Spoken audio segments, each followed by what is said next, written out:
What's poppin' YouTube? JD here, back with yet another review for you guys, and in this video I am talking about the latest and greatest Jordan 1, and that is the Jordan 1 Court Purple. What up fam? So in this video I'm going to be breaking down this sneaker, talking about the quality of the leather, sizing, as well as resale predictions, and as always I will be giving you guys an on-feet look, so make sure you stick around until the end. So guys, I know that every single year lately we've been getting like 30 to 40 different colorways of the Jordan 1s, but going into 2020, the one colorway that I was actually really excited about based on photos that I saw was this one right here, the Court Purple. The reason for that is simply because, guys, I love purple. I love purple on shoes, and put purple on one of my favorite sneakers, period. Of course, I was gonna cop this shoe. A couple of years ago, or was it last year, we saw the release of the Court Purple 1.0s, and I actually wanted this sneaker a lot more than that one.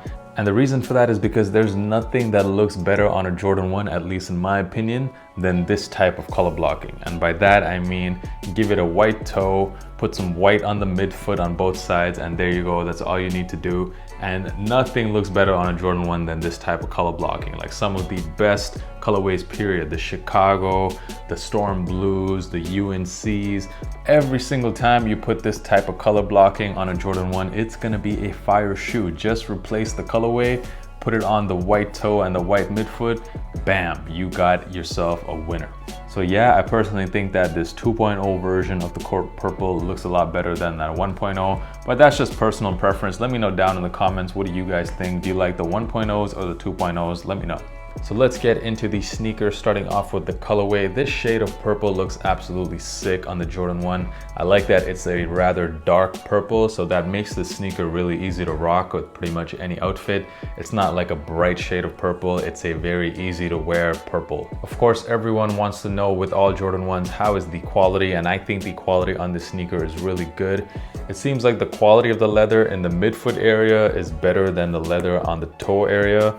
But just overall, the leather on this does feel quite good. I feel like lately Jordan 1s have been improving in terms of leather quality. You got that nice black Wings logo. Maybe I would have preferred if they outlined the Wings logo maybe in white, because it is a bit hard to see on this colorway. You got that nice Court Purple outsole as well. The most surprising thing though about the shoe, and I hadn't watched any sneaker reviews of this sneaker before or even read anything about this shoe, so this really shocked me, and that was the extra laces that came with this pair. This sneaker comes with some tie-dye purple laces, and I've put them on the pair right here, and I think that looks absolutely sick as well. One of the most unique laces we've seen so far come with the Jordan 1, and I like that Jordan brand is experimenting a little bit with the laces and not just giving us boring lacing options. And this shade of purple, this light purple, I think looks absolutely sick with this pair. And I also can't wait to use these laces on some of my other shoes, because this is just a really nice unique pair of laces. By the way, very quickly, if you've been enjoying this video so far, make sure you smash that like button, because it really helps out the channel, helps me defeat that YouTube algorithm. And of course, subscribe for more. I am dropping content every single week, guys, so make sure you're subscribed. This was a pretty weird release, because this sneaker was supposed to release in Europe on April the 4th. Instead, what ended up happening was about half the stores that was supposed to receive the shoe got the shoe. One of those stores was Offspring, that's where I got this pair from. And the other half of the European stores are still receiving their pairs, and they will be doing a release later on next week, which is I think April 19th weekend. So there's still like raffles going on right now as we speak for this sneaker. So it feels like I got this early, but not really. And then this sneaker released in the United States 1 week later on April the 11th. I'm sure this has something to do with all the shipping delays we have right now with this worldwide issue that we all know about. When it comes to sizing, no surprises here. It fit me just like every other Jordan 1, and for me that's true to size, so my suggestion is go true to size. Let's talk about resale. I know a lot of you guys copped this shoe just to sell. Now, resale on this sneaker behaved exactly like how I expected it to. As you guys know, we have this whole issue right now going on in the world, and as I predicted in a recent video I did, which I can leave a link to right up here, I do believe that pretty much every sneaker going forward, the initial resale prices will be lower than what we've come to expect. On a colorway like this, a super wearable, dope colorway of the Jordan 1s, Let's look at resale prices. They're way down than what I think this sneaker would have resold for a few months ago if it came out back then. It's because right now we're going through a recession and people are trying to save their money, so shoes are really not at the top of people's priorities. And furthermore, there are no more in-store releases, there are only online releases. So pretty much all the stock is going to people with bots, people who are basically reselling the sneaker. So if all the stock is going to resellers, then they are just competing with each other to try to sell this shoe as soon as possible. So that is also bringing the price down a little bit. I do think though, a super clean, classic looking Jordan 1 like this, you just cannot lose when it comes to investing in this sneaker. So I personally do think that prices on these are definitely going to go up long term.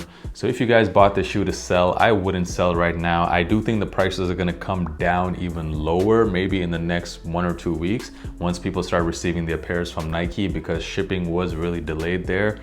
But after that, going into the summer, going into later in the year, I do think that prices on these are going to go up quite a bit. You can look at, for example, the Game Royals that came out a few years ago. That is pretty much the exact same color blocking as this shoe, except there's blue instead of purple. And you can see how resale behaved there. So resale was really, really low in the beginning, and now prices are absolutely sky high in pretty much every size. And I expect this shoe also long term, I expect that resale is gonna absolutely jump for this sneaker.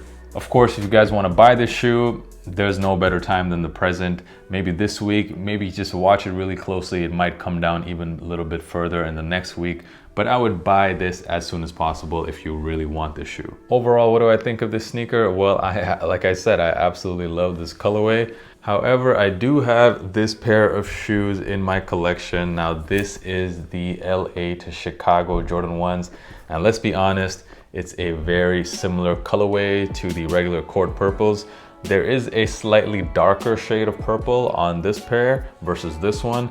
So that is the only reason I'm like, should I really keep this sneaker? And basically what I decided to do was, since I like these court purples so much, I'm just gonna keep this pair on ice and keep wearing this one as my regular purple Jordan 1, because the color on this will fade over time and reveal that Chicago colorway underneath. So once it does that, then I can go back to wearing this pair as my new purple pair. So I plan to just kind of stock this one for the future. Oh, and I also plan to take these really nice tie-dye laces and put them on this sneaker. This is the Plum Dunks. Man, these laces are gonna look absolutely dope on this. Once I do that, I will definitely leave a picture on my Instagram, which, by the way, if you aren't already following me, make sure you do so. The handle is right here. It is at JDKick6. That is the easiest place to contact me, and I do drop a lot of content on there as well. The on-feed portion of the video coming up right now. Thank you guys so much for watching this video. Until next time, peace.